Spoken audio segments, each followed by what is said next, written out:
आज इंदिरा गांधी यांचा जन्मदिवस आहे, जयंती. तर त्यांच्याबद्दल काय काय माहिती मला सांगा बरं तुम्ही. चल वंश सांग भाऊ.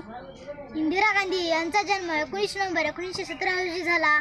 इंदिरा गांधी यांच्या आईचे नाव कमला नेहरू होते. Very good. इंदिरा गांधी यांच्या वडिलांचे नाव पंडित जवाहरलाल नेहरू होते. Very good. इंदिरा गांधी यांचे पूर्ण नाव प्रियदर्शिनी होते. Very good. इंदिरा गांधी यांनी शांती निकेतन आणि इंग्लंड येथील स्वित्झर्लंड येथे शिक्षण घेतले होते. Very good. इंदिरा गांधी ह्या भारताच्या पहिल्या महिला पंतप्रधान होत्या. गुड. इंदिरा गांधी यांनी 1964 ते 1966 पर्यंत माहिती आणि प्रसारण मंत्री हे पद सांभाळले. Very good. राहुल गांधी हे इंदिरा गांधी यांचे नातू आहे. Very good. इंदिरा गांधी यांना लोहगर्भी म्हणजेच आयर्न लेडी म्हणून ओळखले जाते. Very good. इंदिरा गांधी यांना 2 मुले होती. त्यांची नावे संजीव गांधी आणि राजीव गांधी होती. इंदिरा गांधी यांच्या पतीचे नाव फिरोज गांधी होते. Very good. छान.